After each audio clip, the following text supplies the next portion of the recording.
NCIB times ಮೀಡಿಯಾಗೆ ಸ್ವಾಗತ. ನಾನು ದರ್ಶನ್. ಮಲ್ಲಿಕಾರ್ಜುನ ಮುತ್ಯ ವಿರುದ್ಧ ಗಂಭೀರ ಆರೋಪ, ಕೇಸ್ ದಾಖಲು. ಉತ್ತರ ಕರ್ನಾಟಕದಲ್ಲಿ ಅಪಾರ ಭಕ್ತಗಣ ಹೊಂದಿರುವಂತಹ ಪ್ರಖ್ಯಾತ ಸ್ವಾಮೀಜಿಯೊಬ್ಬರ ವಿರುದ್ಧ ಇದೀಗ ಗಂಭೀರವಾದಂತಹ ಆರೋಪ ಕೇಳಿಬಂದಿದೆ. ಶಹಪುರ ತಾಲೂಕಿನ ಮಹಲ್ ರೋಜಾ ಗ್ರಾಮದ ಯಮನೂರಪ್ಪ ಮುತ್ಯ ಮಠದ ಮಲ್ಲಿಕಾರ್ಜುನ ಮುತ್ಯ ವಿರುದ್ಧ ಅಪ್ರಾಪ್ತೆ ಜೊತೆಗೆ ಅನುಚಿತವಾಗಿ ವರ್ತಿಸಿದ್ದಾರೆ ಅನ್ನುವಂತಹ ಆರೋಪದ ಹಿನ್ನೆಲೆಯಲ್ಲಿ ಕೇಸ್ ದಾಖಲು ಮಾಡಲಾಗಿದೆ. ಈ ಘಟನೆಗೆ ಸಂಬಂಧಿಸಿದ ವಿಡಿಯೋವೊಂದು ಸೋಷಿಯಲ್ ಮೀಡಿಯಾದಲ್ಲಿ ಸಖತ್ ವೈರಲ್ ಆಗಿದ್ದು ಭಾರಿ ಚರ್ಚೆಗೆ ಗ್ರಾಸ ಆಗಿದೆ.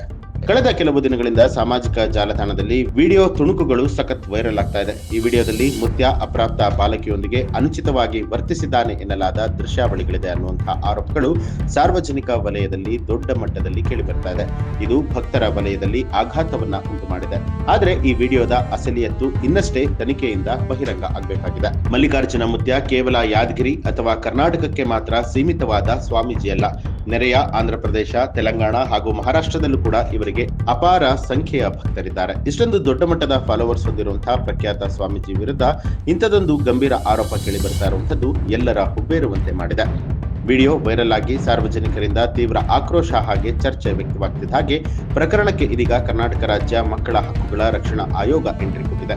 ಮಾಧ್ಯಮಗಳು ಹಾಗೂ ಸೋಷಿಯಲ್ ಮೀಡಿಯಾದಲ್ಲಿ ಹರಿದಾಡ್ತಾ ಇರುವಂತಹ ವಿಡಿಯೋ ತುಣುಕನ್ನ ಆಧಾರವಾಗಿ ಇಟ್ಕೊಂಡು ಆಯೋಗವು ಸ್ವಯಂ ಪ್ರೇರಿತವಾಗಿ ದೂರನ್ನ ದಾಖಲು ಮಾಡಿಕೊಂಡಿದೆ.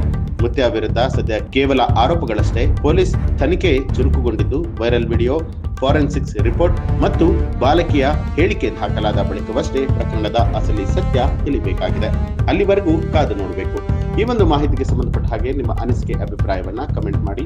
ಹಾಗೆ ನೀವಿನ್ನೂ ಕೂಡ ನಮ್ಮ ಚಾನೆಲ್ ಅನ್ನ ಸಬ್ಸ್ಕ್ರೈಬ್ ಮಾಡಿಲ್ಲ ಅನ್ನುವಂಥದ್ದಾದ್ರೆ ಈಗಲೇ ಸಬ್ಸ್ಕ್ರೈಬ್ ಮಾಡಿ, ಬೆಲ್ ಐಕಾನ್ ಒತ್ತಿ.